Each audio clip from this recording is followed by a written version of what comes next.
I think I'm pretty satisfied with that list. 10 solid novels to go over. Though there is quite a lot of honorable mentions. 10 in fact. You know what? Fuck it. We're gonna do a top 20.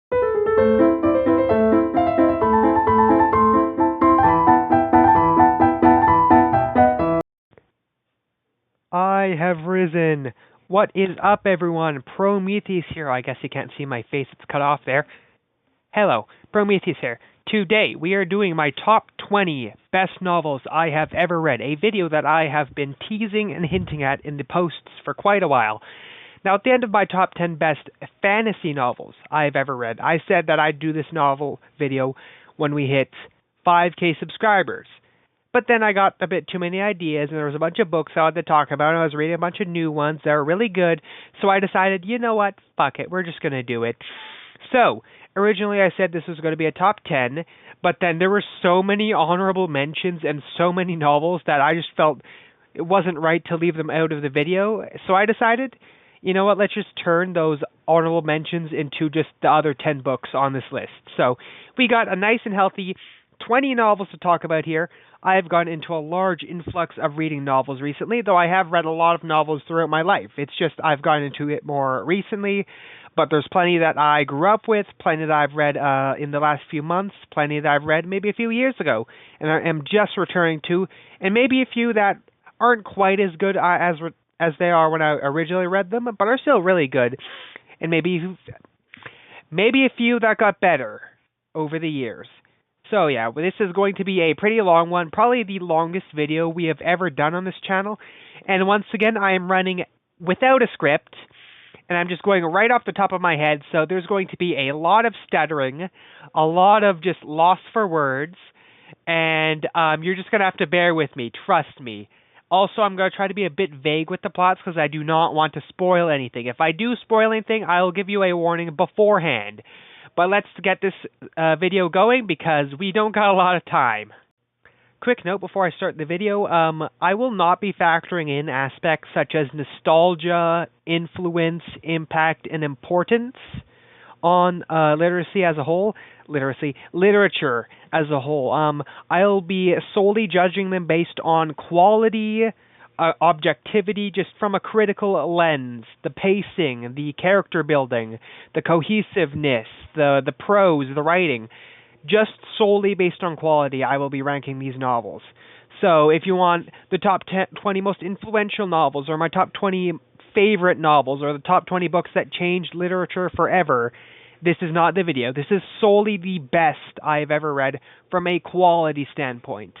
And even though there's some novels that I love to the moon and back, I couldn't include them on this list because they're just objectively not as good as some of the ones on here. Anyways, let's finally move on to number 20.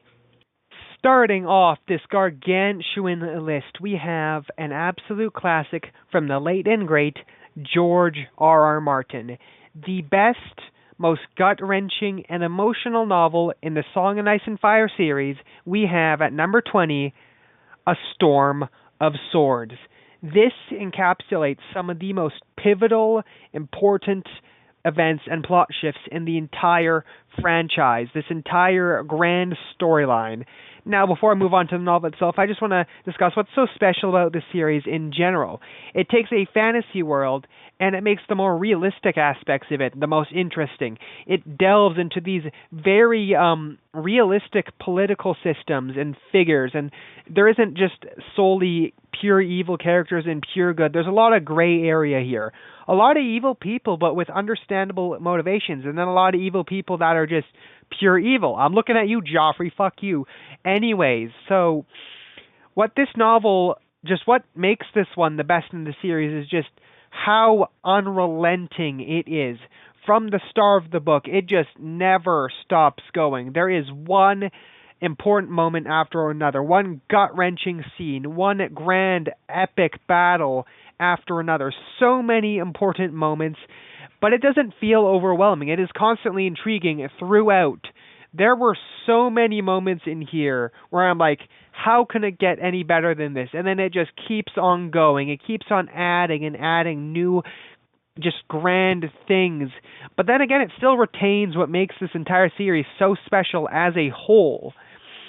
It is one of the best sequels I have ever read. It takes the foundation that was set by the previous novels and it just keeps on expanding, presenting so much payoff, but then at the same time so much more devastating setup and events that completely undo a lot of the efforts made by previous characters. And I'm like, holy crap, George. Why can't you be as consistent? Why can't you give us Winds of Winter? Okay, no, we're not talking about Winds of Winter. We're talking about this novel. Calm down.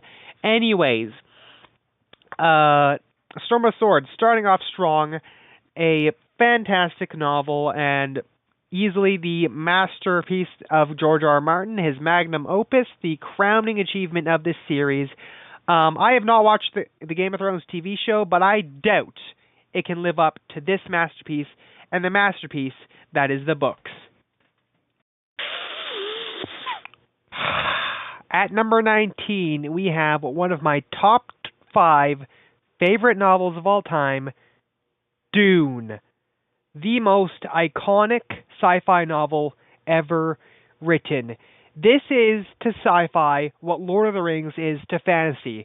Without this, we would not have Star Wars, we would not have Denis Villeneuve, we would not have a lot of major sci-fi franchises.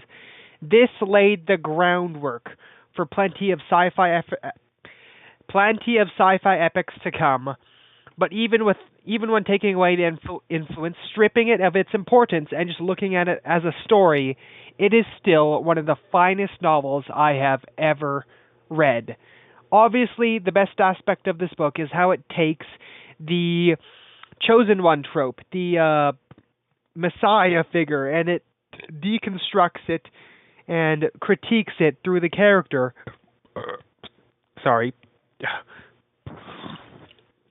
Through the character of Paul Atreides.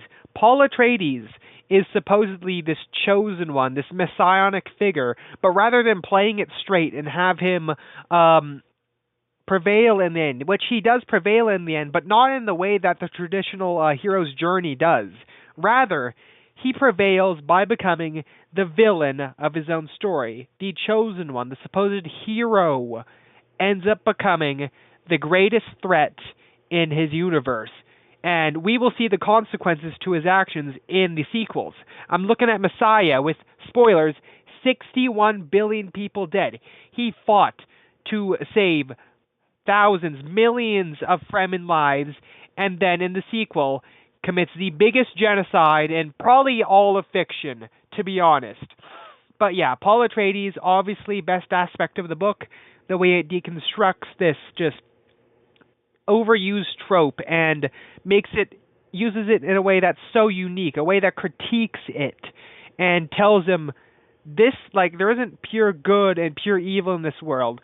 There's good that could evolve into evil, evil that could eventually be overtaken by the good, but said good can end up becoming a bigger threat than that evil they just overcome. The way in which he becomes a bigger threat than the Harkonnens themselves, as we will see in later novels, is just such a powerful statement on the messianic figures. Now, I am a devout Catholic. I believe in Jesus, I believe in the Messiah, and I still really like this novel's and the entire series' critique on the messianic figure and the danger that it poses. But yeah, even when looking past Paul Atreides and the messianic figure, this has some staggering world building. I'm talking world building that is the sci-fi equivalent of Lord of the Rings, which we will get to later. You know I had to put that on the list. You know it's going to be on here. We'll just have to see when it's on here. But we're not talking about Lord of the Rings. We're talking about Dune. And anyways, Dune has just such vivid and weird world building, but it all feels so natural, you know, as we learn more about Arrakis, about the people who call it home, who dedicate themselves to the desert, and then the people who exploit the desert through the Harkonnens. And then, of course, we delve into the psyche of Paul Atreides, of the people around him, the way in which he has an effect on these people, turning once powerful leaders into religious fanatics like Stilgar, and just it is such a interesting, intriguing, and unique sci-fi story that completely reworks some of the tropes of literature in general. It's so unique, and it was something so different, yet something so revolutionary, a new taste of literature. And Tolkien hated this book, by the way. And I'm a fan of both Herbert and Tolkien, so that feels kind of weird. But I love Tolkien. He's my favorite author, probably of all time. But I do not know what he was smoking when he called this, when he heavily disliked this novel. I can understand why maybe he didn't like how it kind of reworked and criticized the tropes that he kind of built up. But at the same time, I actually think some of the tropes that Tolkien has built up over the years kind of have become kind of repetitive, which is why this novel is so satisfying. Despite being made in the 60s, it feels ever relevant today, especially with the movies, which the Dune movies, I fucking adore those movies, but they do not do this novel justice. Like, yeah, they do, but at the same time they don't, because they are nowhere near as good as the original masterpiece that inspired Villeneuve, who is also my favorite filmmaker. So technically, there's a chance that we wouldn't have Villeneuve without this novel. So that's even more reason for me to love it. I love Dune. It is my second favorite literary franchise. No, fourth favorite because there's Stormlight and Malazan. But it's one of my favorites literary franchises, right behind Lord of the Rings and some other fantasy franchises. And obviously, the original book is still the best. Though the sequels are good. Messiah is really reflective and philosophical. Children of Dune, same thing. And then God Emperor is really weird and psychedelic, but I also kind of love that about it. It's probably my second favorite on the list, and probably an honorable mention. I was actually considering it for this list, but yeah, no, obviously it's not as good as the original. But yeah, Dune it's a masterpiece. The most iconic sci-fi novel ever written, and one that still remains relevant even today, even decades after its release. Herbert made something so different, and that's why it has remained such a talked about, analyzed, and popular series.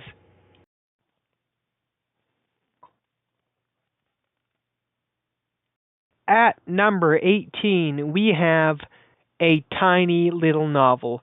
But trust me when I say that in spite of its short length, it packs a punch. I am, of course, talking about No Longer Human by Osamu Dazai. I heard a lot of things about this novel going into it. I heard that it was one of the most disturbing novels ever written, mainly from Wendigoon's video. So shout out to Wendigoon for this recommendation. It lived up to all of the hype behind it. When I originally went to buy it and I saw it in Indigo, lodged in between two large-ass books, I'm like, that's it? That's all you got? You're barely a grower. But then I actually read the book and I'm like, oh, damn. Damn, they were onto something. This is one of the most raw and disturbing depictions of human loneliness, detachment, and just isolation from society. There is such a disconnect between the main character and just the people around him. Speaking of the main character, Oba is somewhat of a self-insert for the author Osamu Dazai. And if that rings true, then damn, this guy needs a hug. Like, holy crap, dude. Like, I have not felt this bad for a character in a long time. He's just such a tragic, sorrowful figure that just can't find any connection in society, can't communicate with anyone, can't find reconciliation. It is just such a sad but also disturbing and reflective journey to watch unfold. It doesn't rely on violence to be disturbing. It relies on humanity, or the lack of humanity, not in committing evil actions, but just the lack of connection to humanity, to your life, to those around you. I dare not spoil what goes on in this novel. You need to read it. It is short, but you need to check it out. You have no excuse. Check it out, because they will help you discover something new about yourself. It is a universal novel. I feel like anyone could connect to it, find something familiar within the characters, within the journey that they go on, and just how raw and true to life a lot of things are in this novel. I Cannot stress it enough. This does so much in such little times, and it is as disturbing and impactful as they say it is, in spite of its short length. It has such a profound understanding of the human mind, of human connection, and the lack of human connection, the way it portrays isolation through the lack of meaning, the lack of aim in this character's life. It is so just horrific to watch unfold. To watch him just not be able to connect to anyone, to not even being able to connect with himself. I cannot believe he managed to achieve such greatness in just such a little length. But that's just another sentiment to how masterful of a writer Osamu Dazai is. And I'm saying that having only read one of his books, but like, holy crap, man, I was sold by those videos, and I was not disappointed by this book. I was disappointed by his appearance at first. I'm like, that's barely any meat to chew on. But then I actually read it. I'm like, holy crap. This one may not have girth, but it definitely got flavor.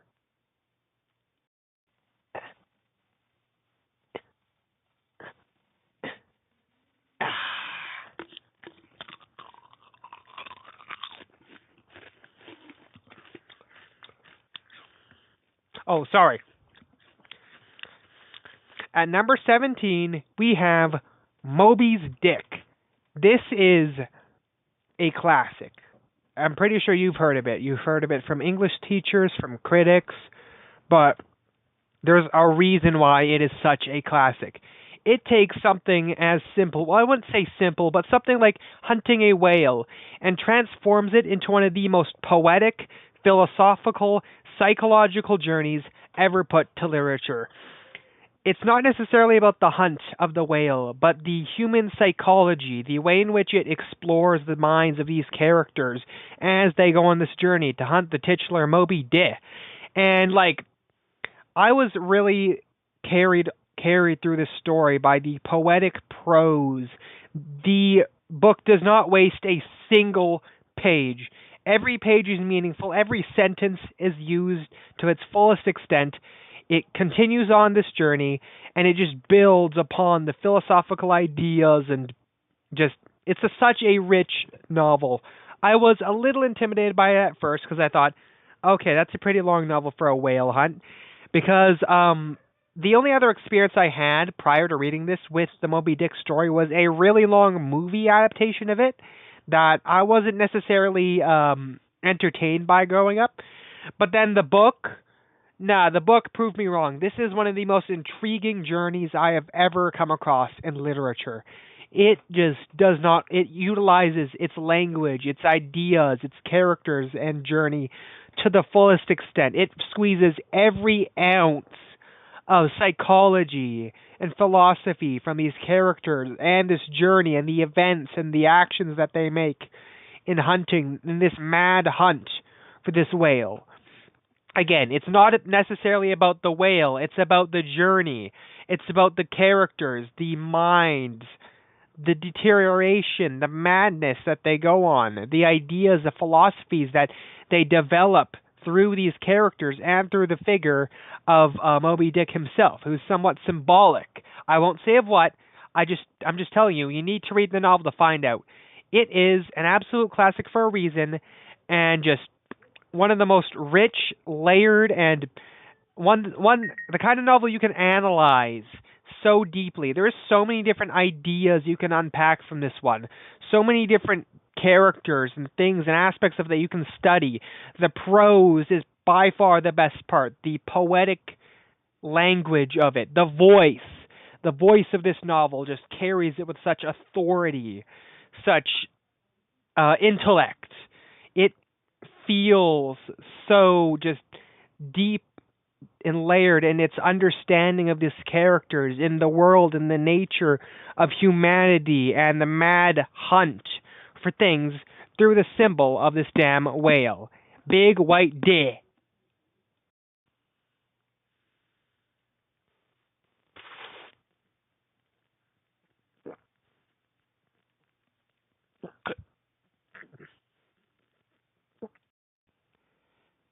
At number 16, we have one of the most iconic novels of the 20th century, the magnum opus of George Orwell, one of the greatest authors to ever live. We have 1984, the definitive dystopian novel. This is just such a horrific depiction of a society built on control with zero, I'm saying zero free will. It was horrific to see him build this society, to describe its restrictions, how Big Brother oppresses free will, freedom of thought, freedom of pretty much everything. It is ever relevant today as it was back then, because with the growing prominence of surveillance and control worldwide, even in some of the more free countries and countries that stand for freedom, now we're employing surveillance techniques and everything. So this novel, despite being nearly a century old, feels all the more relevant despite its age. That's what I was trying to say. Anyways, yeah, it feels timeless. It feels like it's speaking out against the control and surveillance of the Soviet Union. And nowadays, it feels like it's speaking out against mass surveillance nowadays. It is just such a important piece of literature, not just in terms of like literary study, but more political study, comparing real political leaders to Big Brother in this book. I'm talking like North Korea. You can compare, you can use this as an allegory for North Korea if you want. Who knows? But anyways, let's stop talking about like the whole control thing. Let's talk about what makes the novel great itself. It has a lot of control, and it makes this world feel believable, The description of this oppression, reading it makes you feel oppressed yourself by just the crushing atmosphere that it builds, the just devastating amount of control and lack of freedom that these people face. Are they even allowed to live life at this point? No. It is such a just terrifying depiction of that kind of society. One that, in some ways, we are already kind of living in, at least in some parts of the world. But, yeah, George Orwell is a master political critique at critiquing stuff like authoritarianism, communism with Animal Farm, and right here with surveillance. You see that little camera there? That's surveillance. I'm pretty sure you noticed that beforehand. Even you fucking point that out. Yeah, this is just every aspect of George Orwell's writing at its highest capacity, just functioning at its best possible capacity. It is one of the best novels ever written. Everyone has said that, and they are right. A masterpiece, every sense of the word, and one that is all the more relevant today with the rise of control. On the topic of some of the greatest novels ever written, we absolutely couldn't leave out number 15, The Great Gatsby. Amidst the 1920s, when everyone was indulging in the spoils of the American dream, F. Scott Fitzgerald dared to critique that very dream that was morphing society around him. Through the figure of Gatsby, he manages to explore how often larger-than-life figures behind the scenes are often oppressed by the very dream that brought them such splendor in the first place. Through the lens of characters such as Nick, we get to see Great Gatsby, the Great Gatsby, the one that's such large and extravagant figure. We get to see him in a more vulnerable and humanistic lens. We get to see him be torn apart by love, grief, by greed, by the often oppressive nature of the American dream.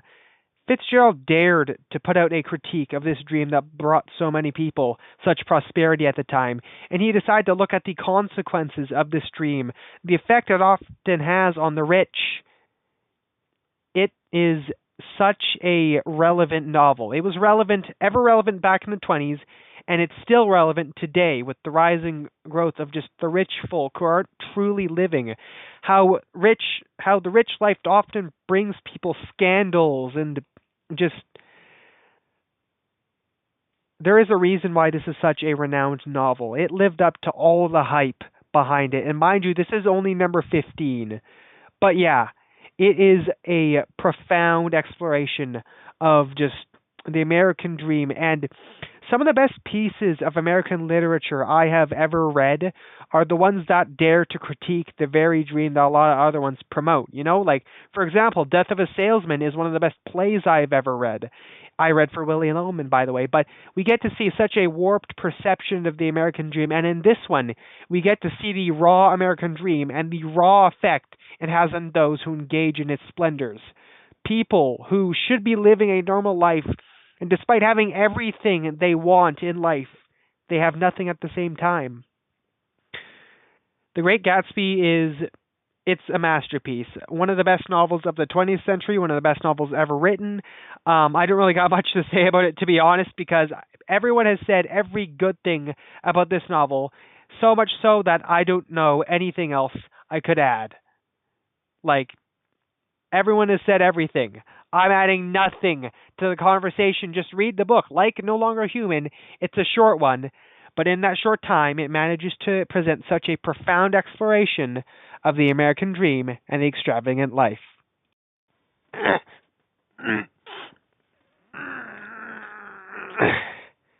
At number 14, we have a big, girthy, juicy one right here.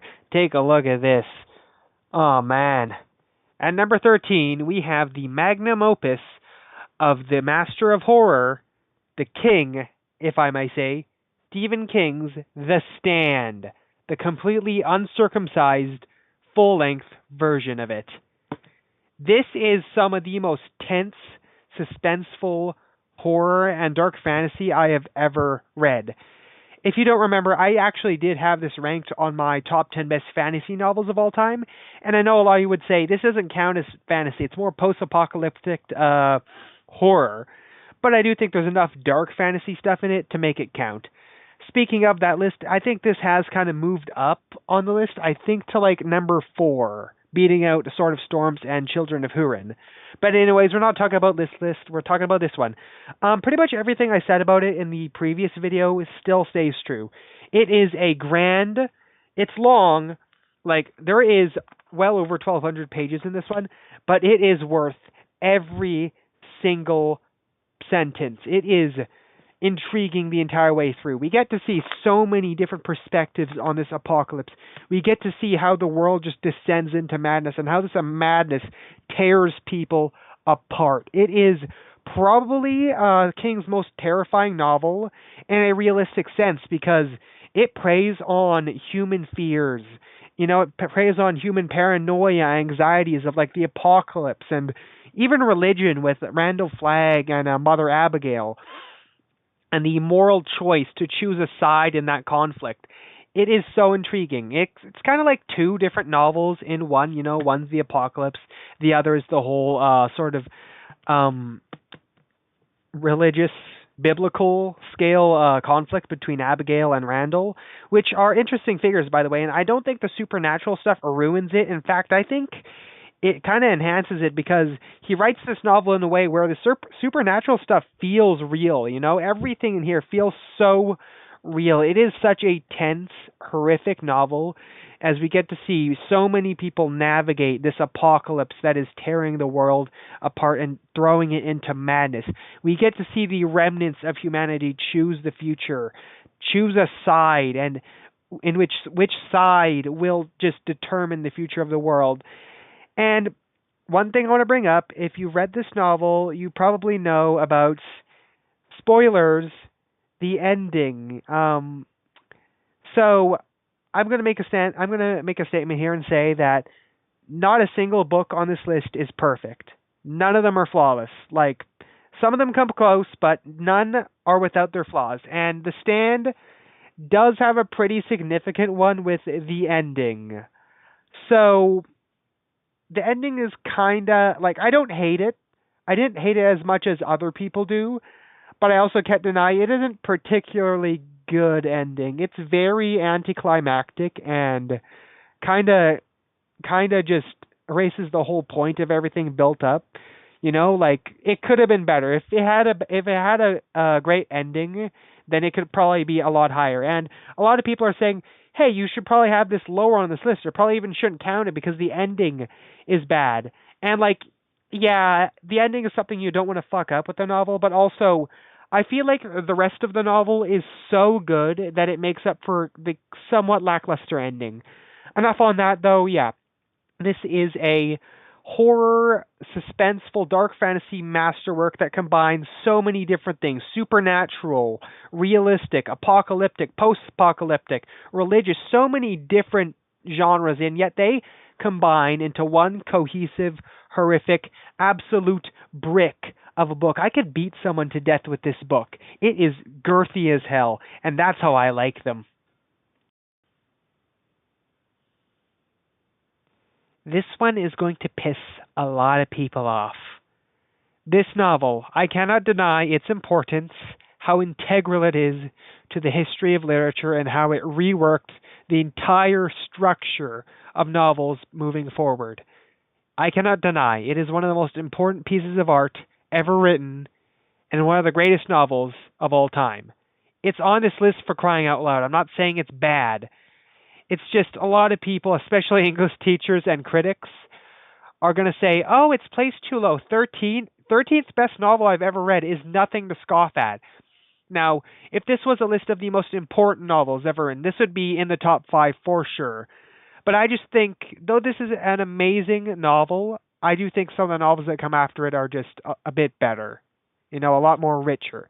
I am, of course, talking about Don Quixote, the novel that many would consider the first modern novel, the one that laid the groundwork that so many other books would follow moving forward. And yeah, I can see the bone structure in which so many other novels would follow. This introduces such a revolutionary story structure, a new ways of storytelling that so many other novels try to replicate moving forward, and many have succeeded in surpassing it ever since. We'll get to that in those next 12. But yeah, this is it's a classic. It's the one that laid the foundation that so many other novels would follow. I said that 3 fucking times. What are we doing? I need a script. Anyways, let's talk about the novel itself. It introduces us to the character of the titular Don Quixote, a delusional knight who is just, he's such a goofball sometimes, but at the same time, you kind of feel bad for him. He's chasing giants, going to fight them when really it's just a windmill. And, that seems funny, but at the same time, you kind of feel bad for the guy. That's kind of the whole thing that this novel's got going for it. It explores themes of idealism and imagination versus realism, Don Quixote is a very delusional and figure that allows his life to be crafted and shaped by his imagination. What he sees, how he perceives everything, is built upon just his dreams of grandeur, of being a knight. And it's sad. It's funny though. This is a very fun and entertaining novel, but it is definitely rich in themes. Not as rich in themes as some of the novels that we'll get to after it, which is why it's not as high. But even then, it's still, again, it's better than, I've said some really, really high praise for some of these previous novels. It being at number 13 is nothing to scoff at, okay? It's important. I just think some of the novels after it got a bit better. So yeah, it's an absolute classic. I said that twice. I need a script. But yeah, it explores themes of idealism versus realism. It's entertaining, but it definitely has themes there, and it just shows how often a warped perception of reality can often harm yourself, harm those around you. And the journey is fun, but it's also very insightful on just how people create false realities for themselves to cope for their less than valuable existence, let's just say. I don't know much else to say, because compared to other novels on this list, this isn't as thematically rich, but it's still a very fun, well-written, well-paced time, and yeah, you get to spend time with the goofball that is Don Quixote. You can't help but feel bad for the guy, but also it's really fun to watch him suffer. At number 12, we got Crime and Punishment by Fyodor Dostoevsky. Now, Dostoevsky is frequently talked about as one of the greatest authors to ever live. And yeah, he lives up to the hype. In fact, he's the only author on this list that has 2 of his works on here. We'll get to the other one later. But anyways, yeah, Crime and Punishment is his most iconic novel. It is a absolute masterpiece in psychological exploration as it explores the mind of a man who committed an unthinkable act and is now dealing with the punishment. Now, I was going into it thinking it was more of a judicial punishment, but no. The exploration in this book doesn't come from the exploration of some like a court case, but rather the battlefield in which is created within the mind of the murder.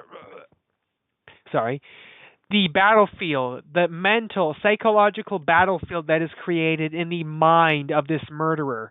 The man who killed, spoilers, Grandma, and is now having to deal with the guilt of doing so. He is low on his luck, he is desperate, and he commits such a heinous action. And as a result, he gets away with it at first, and yet he doesn't get away from his own guilt. He is torn apart from the inside, within the mind. We get such vivid exploration of this man's mind, such interesting dips into this guy's psyche as we see how he's being torn apart and tested by the guilt, by the punishment that his own mind has wrought upon him in this unthinkable, nigh unforgivable act that he has committed. Dostoevsky has such intriguing prose in his novels, the way in which he just explores these characters, not only in their actions, but in their minds, how their minds respond to their actions. It's just such a great pairing, such an interesting exploration of humanity, of the consequences of their actions, death, grief, and guilt. Those are common themes in his books, and this exemplifies his writing, I feel, the best out of all his novels. I don't think it's his best novel, but I do think it exemplifies his writing style the best out of them. We'll get to his best novel later, because holy crap. Anyways, yeah, this is a iconic masterwork of psychological exploration, and Rodion is a great character study to do. The way in which he's torn apart by his guilt and for killing Grandma. This entire book just kind of follows him in the aftermath of that act. And yeah, it just provides such vivid and insightful explorations of his actions, the consequences of those actions, not just physical consequences, but also mental. This is one of the best psychological exploration novels I have read, and in a sense it's kind of a horror novel because it's so true to life, so horrific in its way. It just depicts a realistic just breakdown of a guy over the course of this novel. It is fan-fucking-tastic. I don't know what to say. Like a lot of these, we've done a whole bunch of classics in a row, and like Great Gatsby, like Moby Dick, I don't really know what else to add. Every good thing about this novel has been said, to the point where everything that I'm saying right now has been said a dozen times. It's irrelevant. I don't know what else to add. It's Crime and Punishment. You know it's a good novel. At number 11, just narrowly missing out on the top 10, is a novel that I sung such high praises for in my top 10 novels, best fantasy novels video. I ranked it at number fucking 1. But the more that I thought about it, the more that that kind of weared off, that effect it had on me. I was so staggered by it when I originally read it that I thought it was the greatest novel of all time. At the end of my top 10 fantasy novels video, I said this is going to be at my number 1 spot on my top 10 best novels I've ever read. It's at number 11. And that's because it's not that this one got worse, it's just that other ones got better. And the more that I thought about it, the more this one kind of got demoted from number 1 to number 3. Still, one of the best fantasy novels I have ever read. Still an absolute masterpiece. It's on this list. It's still one of the best books I've ever read. Of course, we have Malazan Book of the Fallen, Book 3, Memories of Ice. This one has everything. Sacrifice, gut-wrenching scenes, character arcs, action, world building, everything you want out of fantasy, out of dark fantasy, out of fantasy epics, it's in here. It takes everything that was set up in the previous 2 books and presents payoff to the end of the first 3 the first 3 books that kind of make the first trilogy slash arc of the franchise. There's 10 books, so I wouldn't say trilogy, just the first 3, the first arc of the series, I'd say, the first leg of it.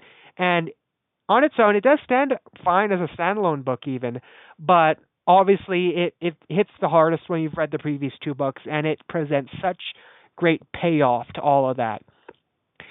But yeah, I've said pretty much every good thing I can say about this in the previous video, my top 10 fantasy novels. Go to that one if you want to hear more about it. But yeah, I sung such high praises of it. I called it the best novel I've ever read, but that was kind of because I read it recently. I'd read it. Jesus Christ. I had read it recently and I was so staggered by it, but over time I kind of let that wear off, and again, it didn't get worse, just the other ones got better in my mind. Still, this is one of the best written, one of the best crafted fantasy books ever made. Such great world building. The Siege of Casputin is one of the best action sequences in all of fantasy literature, maybe even in all of literature. It is such a well-crafted battle. It is like on the level of the Battle of Helm's Deep. Such a grand thing. Just seeing so many characters that from the previous novel, so many things built up, now getting payoff. It was such an amazing event to watch unfold. This is an absolute treat of a novel, and easily the magnum opus of Steven Erikson, and the best novel in the highly pristine Malazan Book of the Fallen, even if The Crippled God is getting a bit better in my mind, but that's a subject for another video. It all lived up to everything people said about it. In some ways, it even surpassed my expectations. It is just such a... that atmosphere. Chef's kiss. Just Rapture is such an interesting and intriguing world. You want to learn more about its downfall. You want to see how people descended into madness. And that twist, holy crap, that twist is some of the best. Just some of the best writing I've seen in gaming. And the way that twist the way it leads into that twist, the way everything is just completely recontextualized. Beautiful.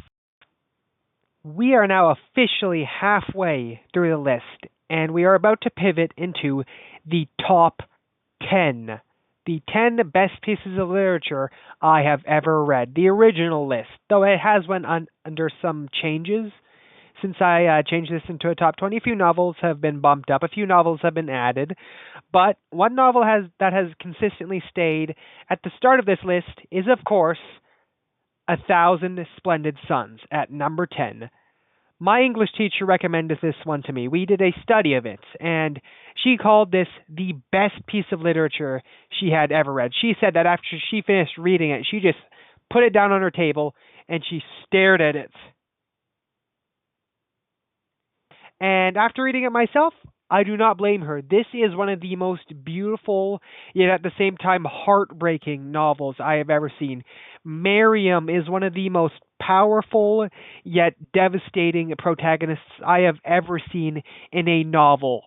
The way in which she suffers, the way in which that suffering kind of crafts her understanding of the world, how she becomes apathetic, silent to her suffering, how she is conditioned to never fight back and to just take every single hit she receives in life.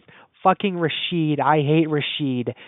Dear God, this man. Pretty much what I'm trying to say is Miriam's somewhat of a Afghani version of Guts from Berserk, and Rashid is his equivalent of Griffith, or her, whatever. But yeah, this one takes suffering and not only uses it as just such a shocking way to depict the country at the time, but also as a shaping force that allows Miriam to not only endure, which is probably the most important word and the word that'll be popping up most on your essay if you ever write on this, but she endures. She just takes the suffering, and she takes every single hit and just derogatory name she is called. The word harami, is not just a insult that her mother gives her. It is a title that completely structures her understanding of life, that completely structures her belief in her own worth, and that lack of worth. She believes she is worthless in society, and that thought that lingering just feeling of worthlessness is what just, it is such a horrific thing to watch in the earlier parts of this book, as she is continually abused, beaten, and just horrifically mistreated, and yet she just takes it because she believes she deserves it, that she is worthless, that suffering is her rightful condition.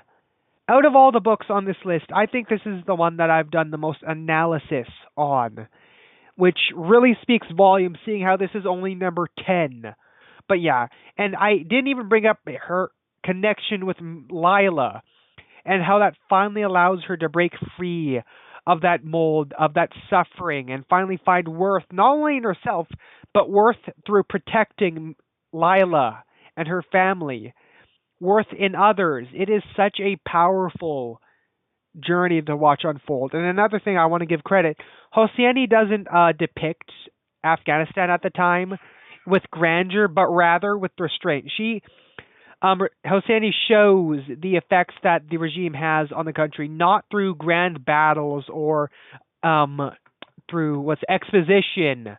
He shows it through small things, through the shrinking of women's rights, through the suffering people endure, and just the way in which he uses suffering as a narrative tool to shape the world around these characters, to shape these characters' journeys, is just so powerful. Everything that I've said about this novel up to this point should probably give you a signal that it should probably be higher on the list, but no, it gets better than this.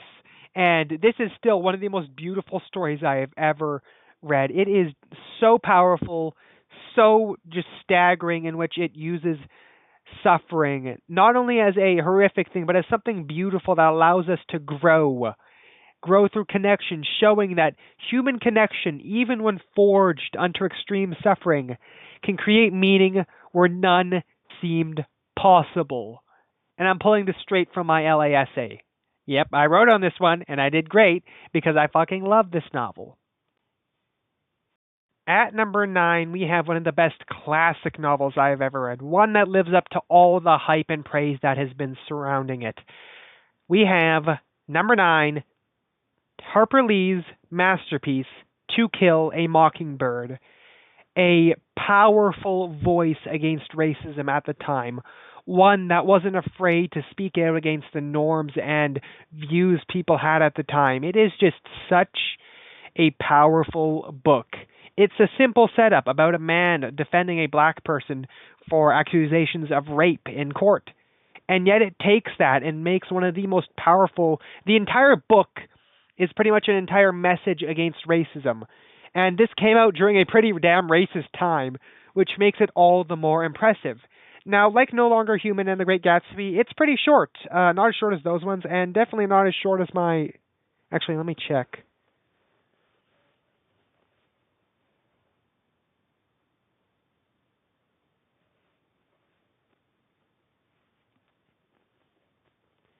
Anyways, so it takes the figure of Atticus Finch, which is still one of the best protagonists in all of literature. He is the inverse of the just prejudice and hatred that these people are feeling. He is the voice against that, and he makes his presence and voice known throughout this novel. These speeches he has in court, the way in which he stands so strongly against the hatred of the time, is so powerful to watch. And also, his daughter is also a really innocent figure in this whole situation, and the perspectives we get from her is also so just intriguing as well. Not as intriguing as Atticus, but she's still cute to watch. But yeah, it's not, nothing too crazy happens in the book. It's pretty standard stuff with the court and a lot of mundane activities, but Harper Lee's voice is the best aspect of the book. It takes such a powerful voice because this entire book is a voice against racism at the time, and it accomplishes its goals with flying colors. Atticus is such a strong, powerful, loud voice against racism, and his daughter is a powerful observer In a way, she somewhat represents us, a innocent figure that isn't yet morphed by society, and we can see as Atticus tries to craft his daughter in a way that doesn't align with the prejudiced expectations or views of society, and more compassionate and loving person, because Atticus is just such an amazing person who stands for the best. And I just loved every scene he was. I loved every part of the book, obviously, but yeah, it writes so well on an essay. It explores so many different things about hatred, about the way society, it doesn't care if the person was innocent. Like at the time, if they were black, they're dead. They get accused of that kind of crime, they're gone. Bye bye. We don't care if you're innocent. It is just so like the townsfolk in this book are so infuriating, but that's the point because that's how it was. And Atticus stands out as the one beacon of light in that otherwise dark and hateful void of a place. And I am so glad that this novel's voice has been heard by so many people and has allowed people over the years to just grow. It was controversial at the time, but that's how you know it got its message across. Its message was against everything that society was saying about the blacks. And yet it became controversial, and that's exactly what Harper Lee wanted, because that's how she knew she got her message across. Her message reached so many people. It pissed a lot of people off, but that was the point. Just one note, don't read this in class. My English teacher made us read this out loud, and a few of us had to say the word, including her. She said it without pause, without. She was just unflinching. And that's probably my most memorable memory. My most memorable, the most memorable aspect of this book. The things that it forced a lot of us to say. But yeah, banger book. Very powerful message against racism.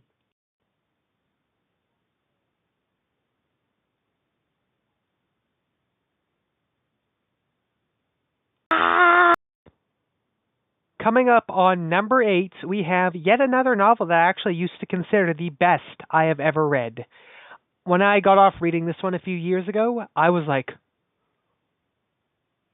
it was like I was reading the Bible for the first time again. Okay, maybe we shouldn't compare this to the Bible, but whatever. I felt like I had just delved into an absolute treasure trove, an unbeatable monument of literary genius. I called this the best novel ever written for a long while. But much like Memories of Ice, it did kind of go down a bit. Not necessarily because it got worse, but because other novels got better. Even then, this is still one of my favorite books of all time, and one of the best fantasy novels of all time.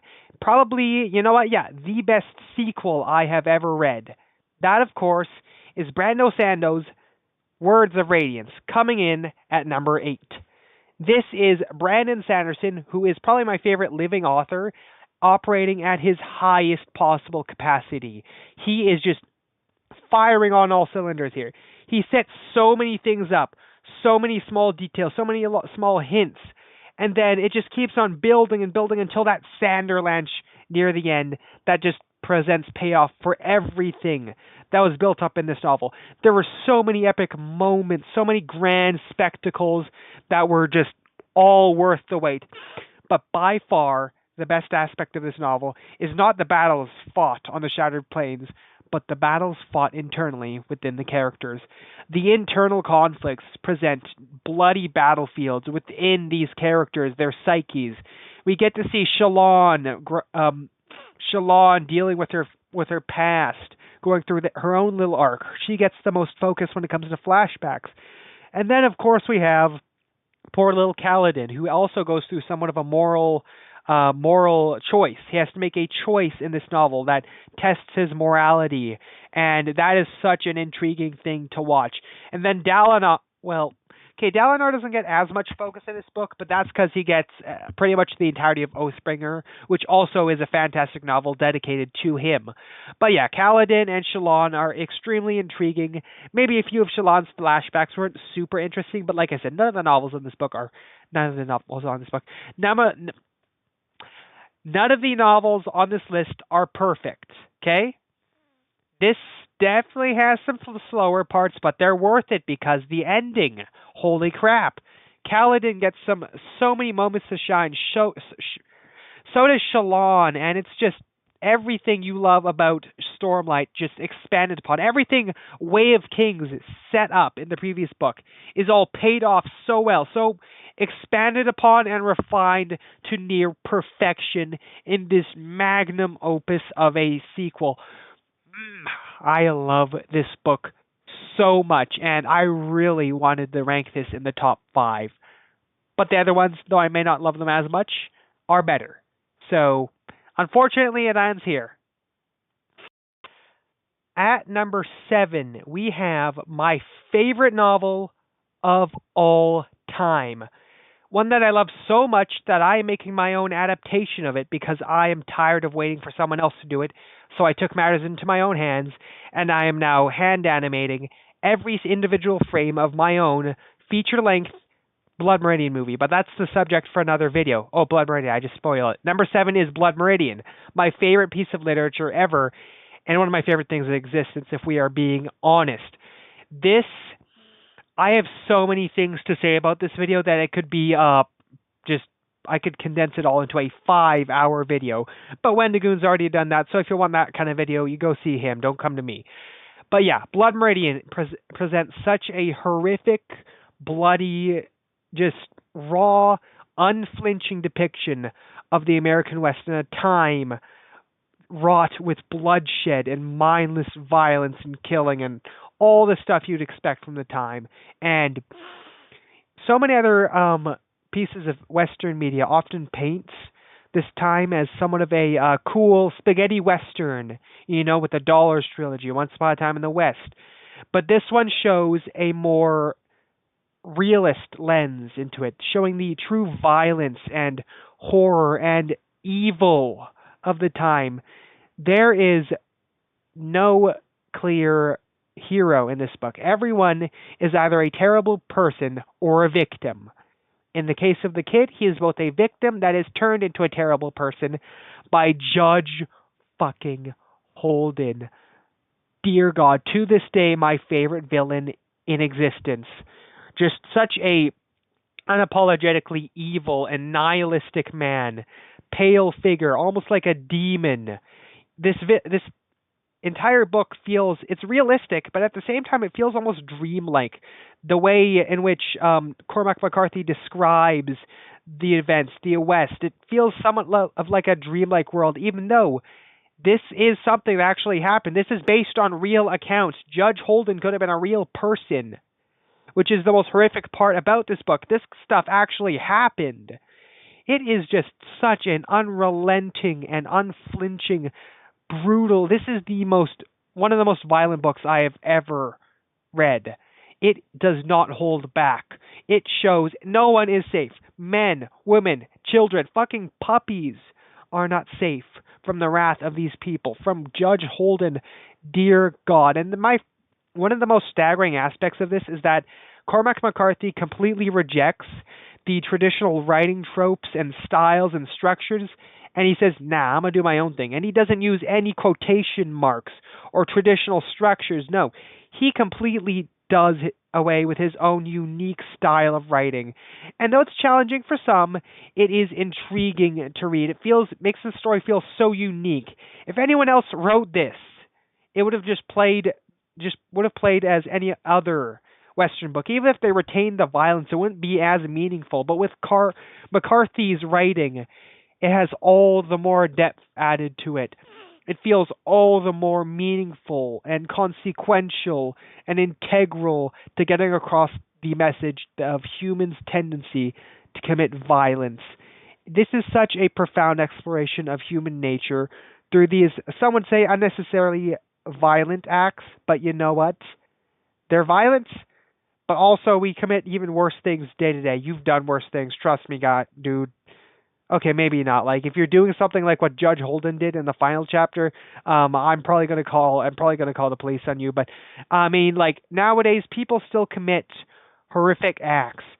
Cormac McCarthy didn't, unlike To Kill a Mockingbird, the message that this book was trying to get across wasn't heard by people. It was heard by a lot of people, but people still continue to ignore the warnings that this book put out.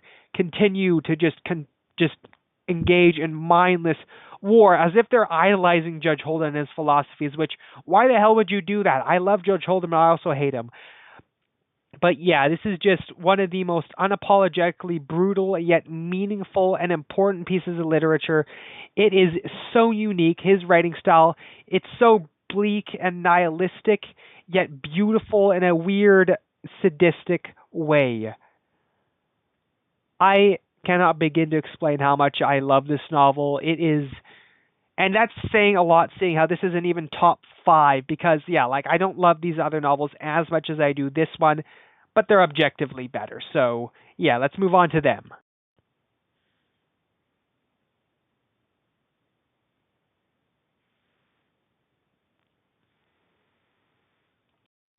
At number 6, we have a name that I'm pretty sure a lot of us are familiar with, especially you theater kids, which includes me.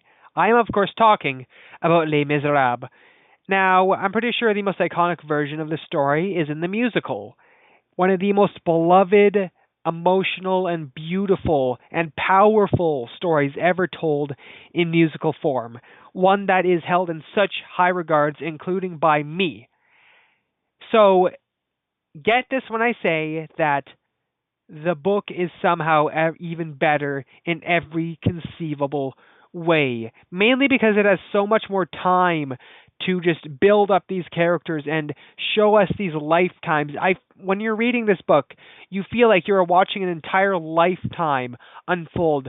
Javert's story is made all the more poignant and emotional and impactful with the more time we get to spend with him. And this is a much darker story than the musical. The musical does go to dark places sometimes, but this one, in novel form, without the music and levity, it is just so much more heart-wrenching, gut-breaking. Heart-breaking, gut-wrenching, that's what I meant to say, whatever. But yeah, it's just all the more powerful and impactful in novel form than it is in musical form. No insult to the musical, it's a masterpiece, but this book is beyond a masterpiece. It is just so powerful. It's long. I mean, this version's a little under 400 pages, but it's usually over 1,000. It's a grand tale, but it's never treated as a spectacle. It's treated as a very personal and emotional driven story as Javert and the people around him fall victim to the turmoil of the time in France. And yet, in spite of that, this novel has such a powerful, loud voice, not only in its writing, but it's just how it speaks against the oppression of the time. You can really hear the people singing this book despite the musical. I can see so many of the roots the musical has built up in this book. And even without my bias towards the musical, this is just one of the most intriguing and well-crafted stories of all time. I really underestimated this book. It is just so amazing. And as a fellow Frenchman, I do not have French bias. It's just that good. I don't care if this book has French people in it. I'm not ranking it low because at number 5, starting off the top 5 best novels I have ever read, we have the second Dostoevsky book on this list. Crime and Punishment is his most iconic and important novel, the one I'd recommend to read first to anyone. But his final novel is a culmination of everything he has worked on throughout his life. Everything that he has done in The Idiot, in Crime and Punishment, in Demons, in every single one of his works, all culminates in this final masterwork. Often considered by many great geniuses the greatest novel of all time. Albert Epstein called this the greatest novel he had ever read, and so too has many professional writers and philosophers. They have called this the finest work of literature ever made. And that is some pretty high praise. But after having read it myself, I can confirm it's definitely up there. I am, of course, talking about Fyodor Dostoevsky's swan song and arguably his finest work, which is a pretty high achievement, The Brothers Karamazov, at number 5. This takes everything great about Dostoevsky, about his writing, about Crime and Punishment and The Idiot, and pretty much everything, all the ideas he's developed over his career, and just refines it to near perfection. This follows brothers in a time of murder. There is a murder that had occurred in this book. I won't explain too much. I don't want to spoil anything. But pretty much a murder has taken place, and these brothers are suspects in it. And each of them have their own motivations for doing so. And what ensues is just such a introspective journey that explores the minds of each of these characters.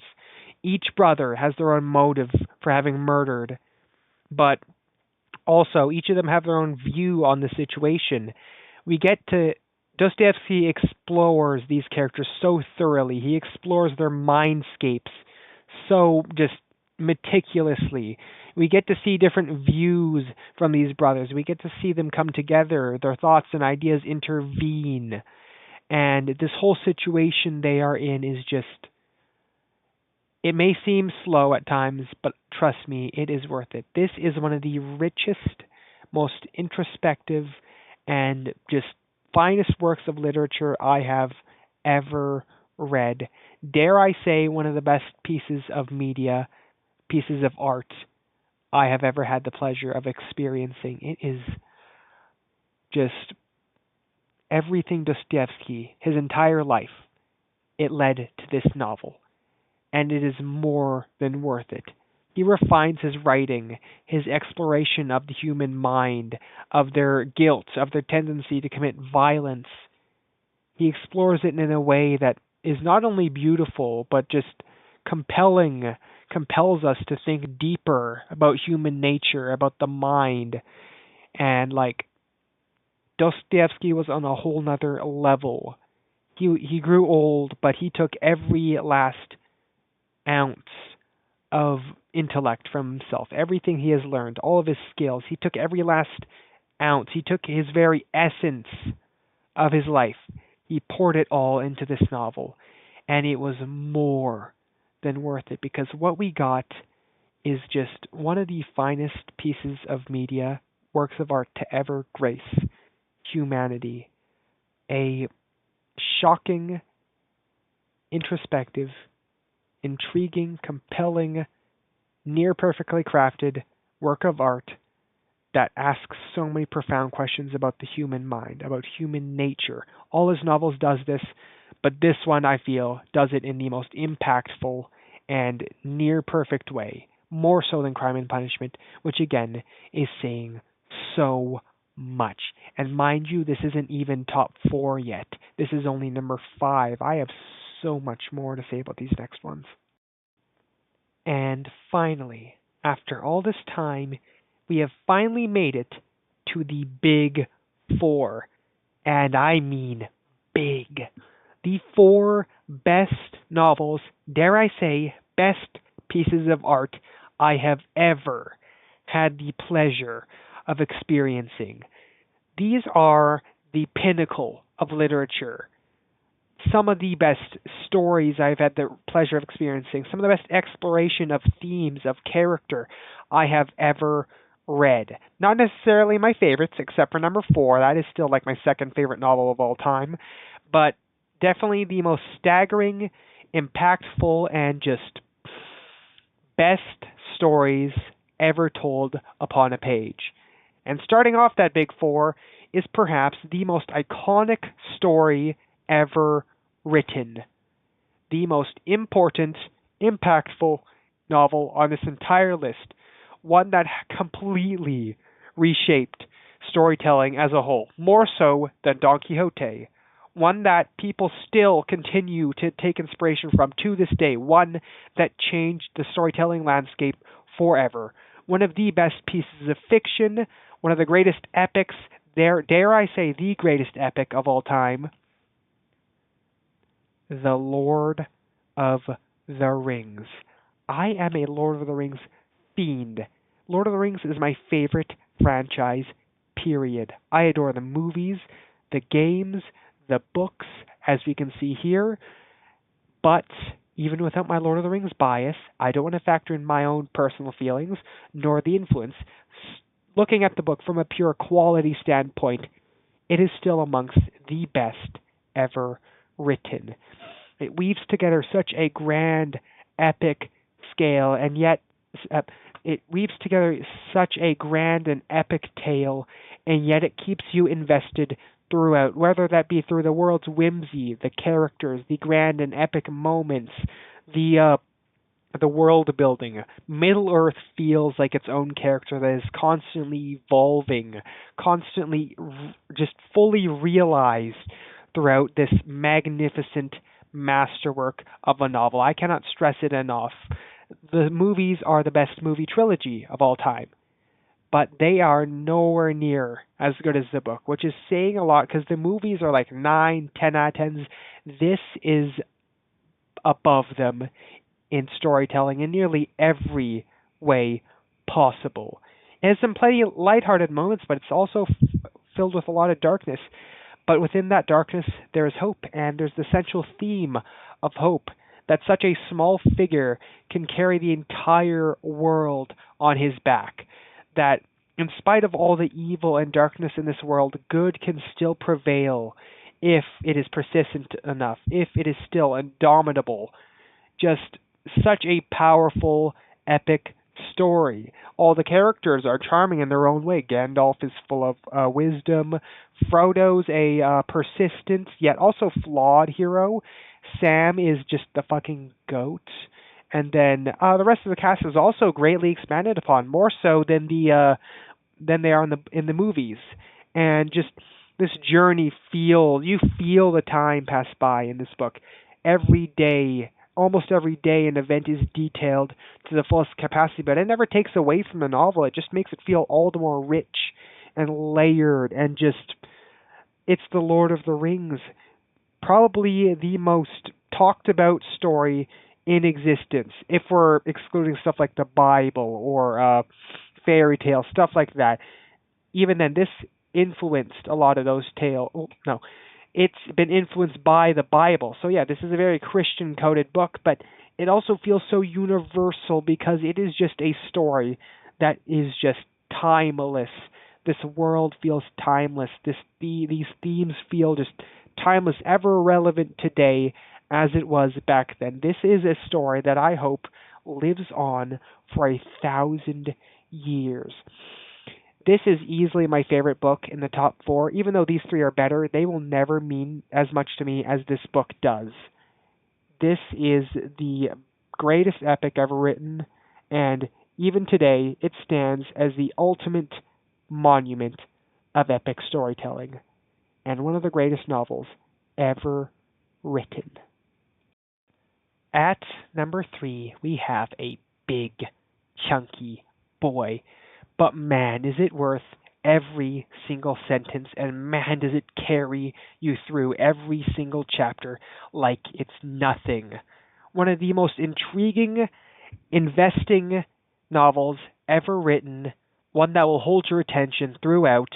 I am, of course, talking about The Count of Monte Cristo, probably the longest book in the entire top 4, but it is worth every single second spent laying your eyes upon these beautiful fucking pages, because this is, if we're going purely based on plot and how the story is structured and how intriguing it is and how it all comes together, this is the best novel on the list.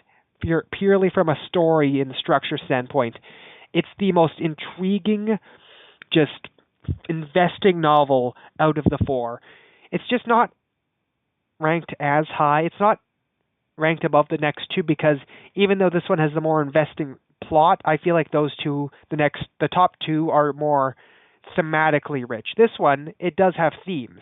It has rich themes of revenge and the consequences of said revenge, and somewhat of identity, but I don't think its themes are quite as prominent as in the top two. That's why it's not ranked as high. But purely from a story and entertaining standpoint, this one is above those two. But those next two, we'll just get to the next two. Talk about the damn novel. But yeah, Alexander Dumas crafts such a intriguing and grand scope with this epic. Yeah, I said Lord of the Rings is the best epic, but well, would I consider this an epic? I guess because it spans a lot of Europe, but let's just save that for another video. But yeah, this is so high purely because of how investing it is. The writing, the control that he has over everything, the way in which he depicts these events, these characters, the journey of Dantes as he is wrongfully imprisoned and is just locked up in a dungeon for 14 damn years, and you feel the atmosphere of that dungeon. You're right there with him in that dungeon, waiting, wasting away for over a decade. And once you're finally out, like him, you're thirsty for the answers. You're thirsty for revenge. And thankfully, the novel quenches that thirst because this journey is just delicious to get through. It just presents a new meal for you to feed on every single chapter that moves on. There are a lot of subplots, but thankfully they're all intriguing. It is just this novel is like crack because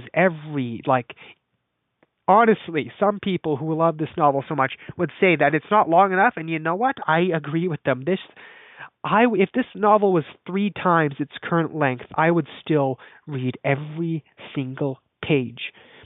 Now, I found out about this novel. I knew about it beforehand, but it was mainly from the movies, which a lot of the movies are great, but they're bad adaptations. One of the movies is a 10 out of 10 as a movie, but a 4 out of 10 as an adaptation. I'm talking about the 2021 one, but that's for a different video. Anyways, yeah, this story kind of eluded me for a bit, but then I saw, when I was making this video, I decided to check out what other people said were the best novels they had ever read. This was the one that popped up the most. I can say there was like 3 or 4 videos where people called this the best book they have ever read. And again, having read it myself, I do not blame them. It is definitely up there because this is just such an intriguing just ride of a novel. Revelations, twists, turns, betrayal, bloodshed, everything you want out of this kind of novel, out of this tale, is in here. It has payoff, betrayal, I said betrayal, whatever. It has payoff, it has redemption, it has revenge, as you would expect from it. It has everything you want, and is it satisfying to make it to the end, because everything is accounted for in this book. Everything plays a part. Every character, every event, everything comes together to form such a masterwork of storytelling, of intrigue that just pulls you in from the get-go. If you were stranded on an island, you only had one book to read out of these top 4. As much as I love Lord of the Rings, take this one. You will be intrigued the whole way through, and once you finish it, you will go back for a reread because it is just that engrossing. Before I reveal number 2, I'm kind of going to give you a little skit to kind of sum up my experience with this book. Here we go. That seems like an interesting synopsis. This seems fun. Okay, let's see what you got.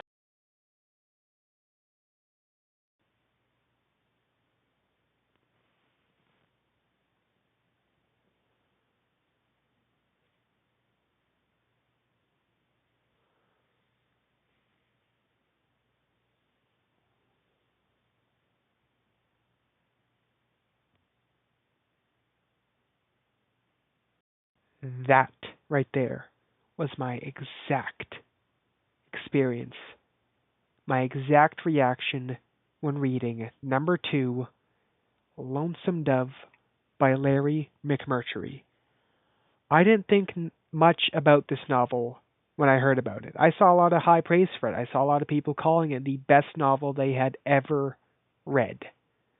And seeing how it was a Western, I didn't really buy into all of that. You know, outside of Blood Meridian, Western novels haven't been all that amazing in my experience.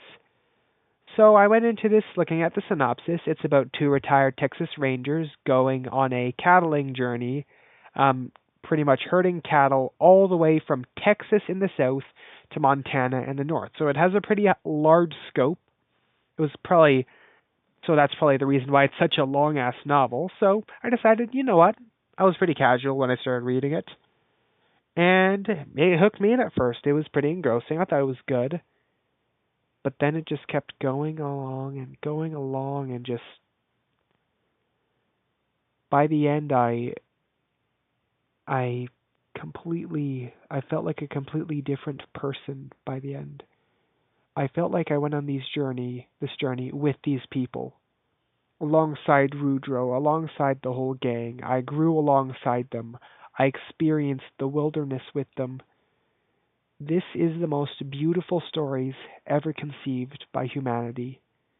A staggering and just grand achievement in storytelling, character building, and just all of it comes together to form something so just melancholy, reflective, cohesive, yet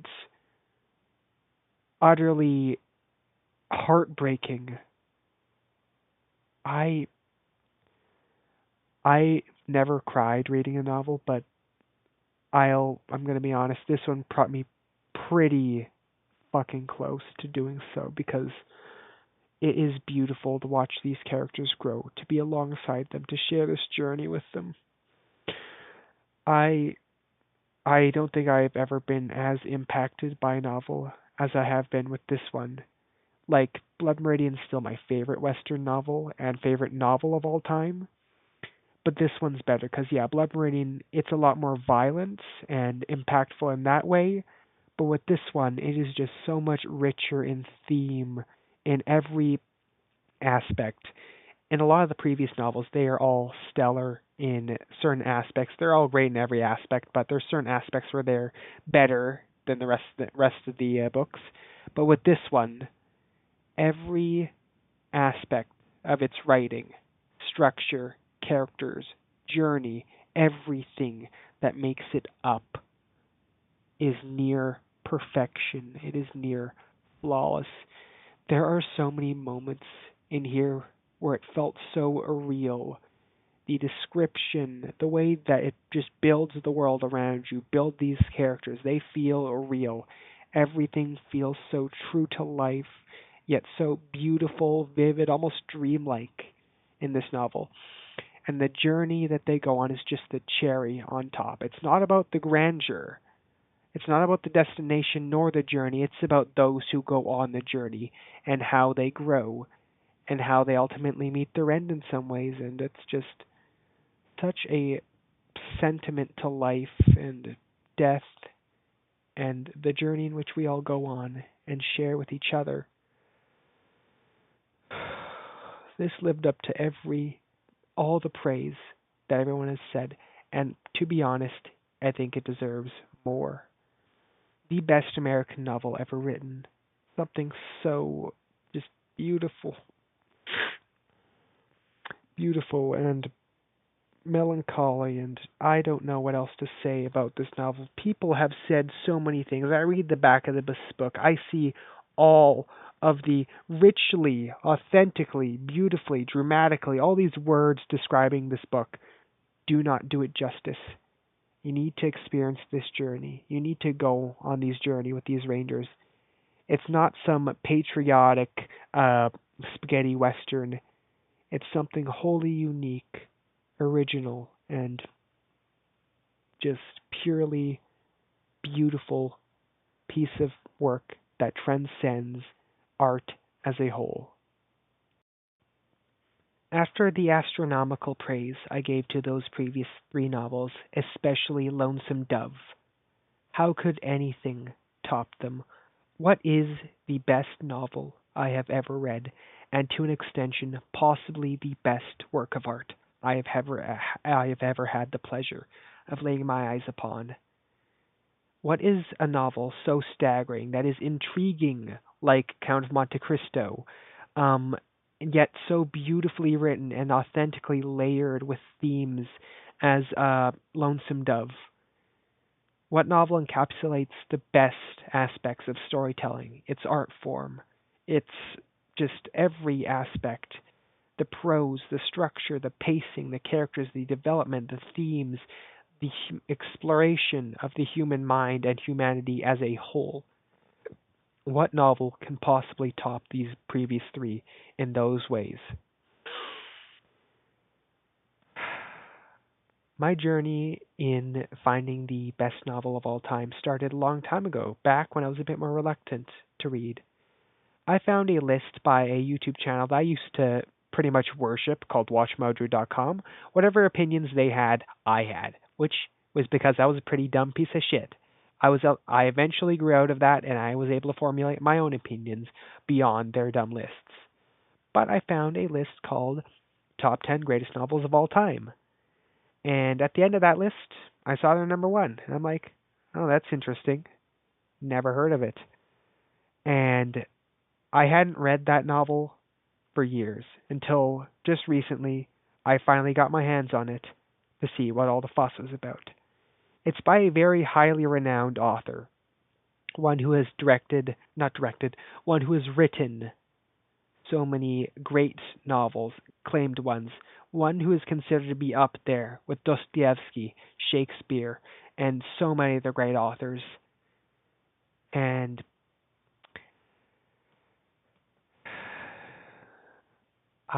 when I went to Indigo to buy this book, and I saw it on that shelf, just from the cover, just from the unevenly cut pages of it, I knew I was in for something special, something truly transcendent, something that encapsulates not only art, but humanity, life, something so true to life that it truly feels like you are not reading a book, but rather living a life, watching it unfold. And once you reach that final page and close this book for the final time, you feel like you have just arisen from another life that you have been living upon these pages. I am, of course, talking about number one, the best novel ever written, in my opinion, Leo Tolstoy's Anna Karenina. I don't know where to start with this novel. It honestly deserves its own video, and you know what? I'm going to make that video. Not anytime soon, it's going to take a lot of writing, but I'll try to do it justice in the little time that I have. Anna Karenina isn't a book. It's a life placed upon these pages. Within these pages, we explore the life, grief, love, and everything that pretty much makes up the human experience of Anna Karenina and the people around her. Anna herself is a flawed, realistic, and oftentimes unlikable person, but she is so true to life. You really feel like you're experiencing this life alongside her throughout this novel. And she's not the only great character in this book. We also got Levin, Stepan, and all the people around her. I knew I was in for something special when I was reading those first 20 or so pages. It's something simple, something mundane. We are just following Stepan through his daily morning routine, through his work, through his conversations with his servants, coworkers, and with Levin. It would all be very mundane in any other novel, but here, all these small acts, the way they are written and conveyed to us, is just so staggering, investing. It adds beauty to the otherwise mundane aspects of life. And the way in which it builds up these characters, builds up these relationships, and shows us it throughout this this life upon pages. I genuinely didn't know stories could be this good because this is one that transcends art form to become something that feels so true to life. This is probably the most real feeling story I have ever read. Anna Karenina could have been a real person, and this page is just these pages are just documenting her life day by day, moment by moment, those around her, those who make up her life. We experience death, we experience grief, we experience love, we experience loss, we experience betrayal with these characters, with Anna, with Stepan, with Levin, and it's all just so intriguing and beautifully written. Tolstoy is just on another level when it comes to writing. War and Peace is also a masterpiece, but its larger scope, I wouldn't say it doesn't allow it to expand on its characters, but with its larger scope, I feel like it didn't explore its characters as deeply as he does in Anna Karenina, which is why I believe it's a superior novel. But just the emotions evoked from these characters, the way it explores life in such a melancholy and often reflective and authentic way. The descriptions of the environments, the atmosphere it creates, you can practically see, feel, smell, hear everything that happens in this book. I wasn't really into reading before I read this, and after having read it, I went on a reading spending spree. Look at all the fucking books I bought. But I owe this book everything for reigniting my love for literature. I was I'm a I recently got a few of my books published and I'm a bit unsure about them. But whenever I'm unsure, I return to these books to give me reassurance, to show me what true authenticity looks like. Something that I promise I will try to replicate in my own work, but I don't think I will ever live up to, especially Anna Karenina, a novel that I could never do justice in words. Even if this entire video was dedicated to Anna Karenina, I could never truly do Tolstoy's masterwork any justice because you simply need to read it for yourself. Same goes for these four novels and pretty much every novel on this list. There wasn't really a point in making this list aside from recommending it to you because you can never fully understand how good these books are solely from my own rambling about them. You need to seek them out yourselves. And if I could only recommend one book from this list, it would definitely be from this top four, and it really depend on what you like. Because yeah, this isn't for everyone. Anna Karenina is not for everyone. Some of the political debates in this book, some of the political lectures, and the descriptions of like farming, maybe they could be boring for some people, but you cannot deny that they're objectively very well written. No novel is perfect. None of the books on this list are perfect. In fact, I can name a problem with some of the previous books on this list. Lord of the Rings, it has a few slower parts, a few pace breakers. Count of Monte Cristo, there's definitely a bit of subplots, and some of them are maybe a bit monotonous. Lonesome Dove, um, it ends. Anna Karenina, I guess the lectures and farming shit isn't as engrossing as the rest of the book, but I beg to differ. Anyways, there's no such thing as a perfect novel, but if gun to my head, if I was told to choose one book that was perfect, it would either be Anna Karenina or Lonesome Dove, but I'd give the slight edge to Anna Karenina because once you get into this novel and you come out, you feel like you have lived an entire life. And once you return to the real world, having read through staggering life, this staggering lifetime, it feels like a full life. You feel empty. You feel like you're looking for something. And no matter how many times you read this novel, you'll never grab that thing. You'll never grasp it. It's quite simply the best thing I have ever read.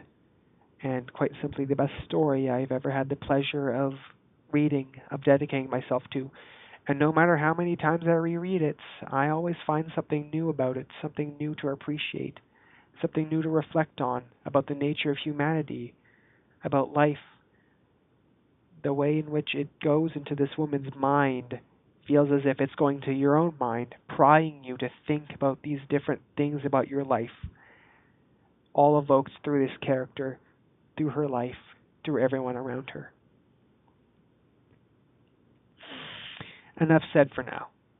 I don't know what else to say because if I say anything further, I'm going to start crying.